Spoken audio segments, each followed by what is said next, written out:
Rules of reflection by spherical mirror. ठीक है, तो स्फेरिकल मिरर से हमारे रिफ्लेक्शन के क्या रूल होंगे वो हम बता रहे हैं आपको। सबसे पहले देखेंगे कॉमनली मैं बताता जाता हूं आपको कॉन्वेक्स और कॉनकेव के केस में।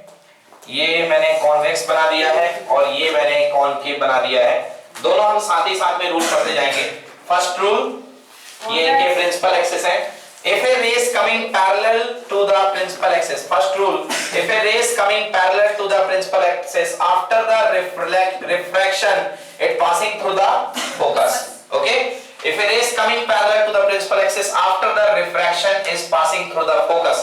Here, if a ray is coming parallel to the principal axis after the refraction, it appear to coming from the focus. ऐसा लगेगा ये फोकस से आ रही है, देखो यहाँ जा रही है ना, तो ऐसा लग रहा है ये फोकस से आ रही है। आई बात समझ में ना? It appear to coming from the focus. Okay, so these both are the main focus. That's why these both are the main focus.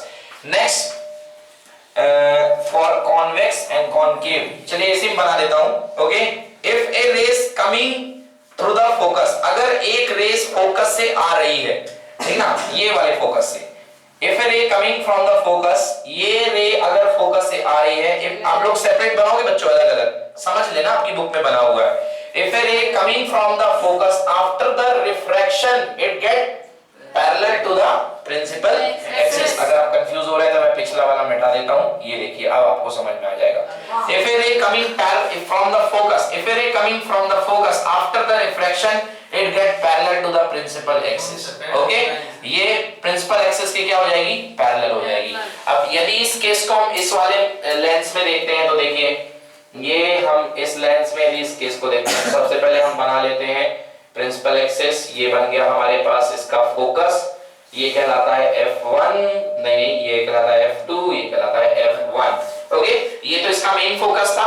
If a ray coming to the towards the focus, see this one, this is a ray that is coming towards the focus, ऐसे आने की कोशिश कर रही थी मगर ये ऐसे नहीं जा पाएगी। ओके, आफ्टर द रिफ्रैक्शन, अब ये अपीयर होगी ना, after the refraction it getting parallel to the principal axis। Okay, so this is for the next case, for the concave lens.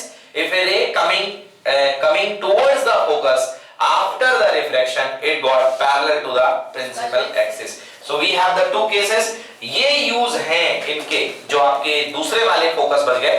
Main focus तो ये था, कब यूज हो गया? पहले मेन फोकस ये था, पहले यूज हो गया था, सॉरी ये था पहले यूज हो गया था। अब ये दूसरे फोकस थे, है ना, जिनका नाम था, इसके लिए था ये फर्स्ट प्रिंसिपल फोकस और ये था इसके लिए सेकंड प्रिंसिपल फोकस, जो बचे हुए थे। Okay, next last case, if a ray is coming from the optical centre, अगर कोई रे ऑप्टिकल सेंटर से आ रही है, it will just passed undeviated। Okay, it will just passed undeviated। अगर कोई रे ऑप्टिकल सेंटर से आ रही है तो ये बिना भ्रमित हुए रेस चली जाएंगी, बिना किसी प्रॉब्लम के ये पास हो जाएंगी। आई वाज समझ में?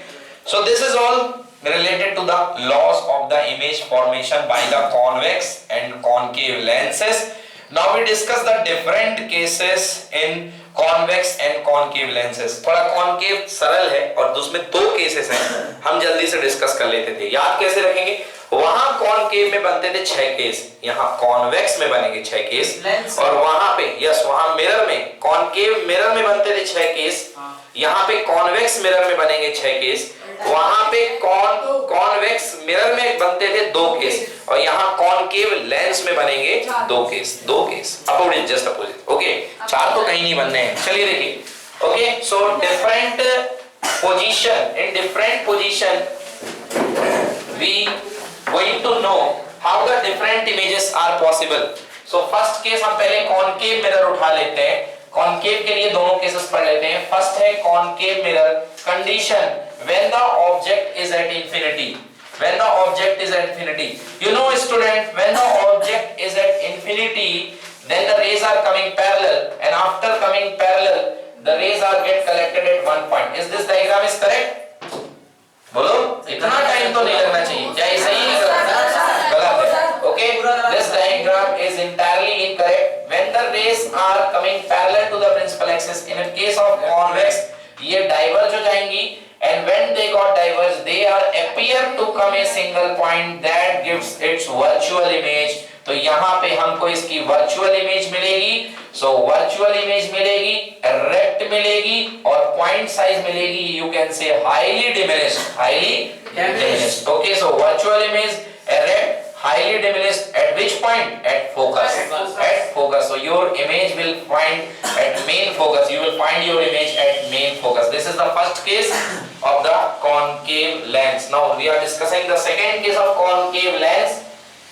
If the rays coming from some object, no matter where you put your object, say this is A, this is B, okay, no matter, but आप infinity में मत रखो, anywhere you can place, okay, चाहे आप कहीं भी रख दो फोकस छोड़ करके, तो नहीं, इसमें तो फोकस भी कोई टेंशन नहीं करेगा. अगर आप इस ऑब्जेक्ट को कहीं भी रख रहे हो, then see the first case, the first ray is coming parallel to the principal axis. The first ray coming parallel to the principal axis. After the refraction, they are appearing to come from the focus. Say this point is focus. Okay. Now, second ray, which trying to pass from the center, optical center. Yes, they meet together, and you can observe here a smaller diagram. ये आपके पास बन रहा है in the same side. Okay, so this point is B and this point is A. कैसा बन रहा है? Virtual और real? हाँ यार, virtually है. ये सीधे निकल जाएगी, एक virtual है. Okay, so यहाँ पे आपके पास virtual मिलेगा. कैसा मिलेगा? Small size या big size? A small size. It is smaller than object. It is smaller than object. Okay, it is smaller than object, and sure it will be between focus and optical center, क्योंकि ये position focus थी और ये optical centre थी, so certainly it will lie between anywhere between focus and optical center. So you can write between focus and optical center. Okay, so this is complete. Virtual है और erect भी बनेगी, because virtual है तो erect तो होगी. तो ये केस आपका जो है केवल किसका है? कॉनकेव लेंस का. ओके, तो ये कॉनकेव लेंस का आप केस बना लीजिए. आप जब भी ऑब्जेक्ट सीधा बनता है बच्चों, तो मैग्निफिकेशन पॉजिटिव होता है. ऑब्जेक्ट कभी भी सीधा बनता है तो मैग्निफिकेशन क्या होता है? पॉजिटिव. सीधा ऑब्जेक्ट मतलब मैग्निफिकेशन पॉजिटिव, और सीधा ऑब्जेक्ट मतलब वर्चुअल इमेज. ठीक है ना? सॉरी, उल्टा बनेगा तो मैग्निफिकेशन इज नेगेटिव, और मैग्निफिकेशन नेगेटिव मतलब कि इन्वर्टेड इमेज है, और इन्वर्टेड इमेज जब भी बनेगी तो वो रियल बनेगी. Okay, write down please.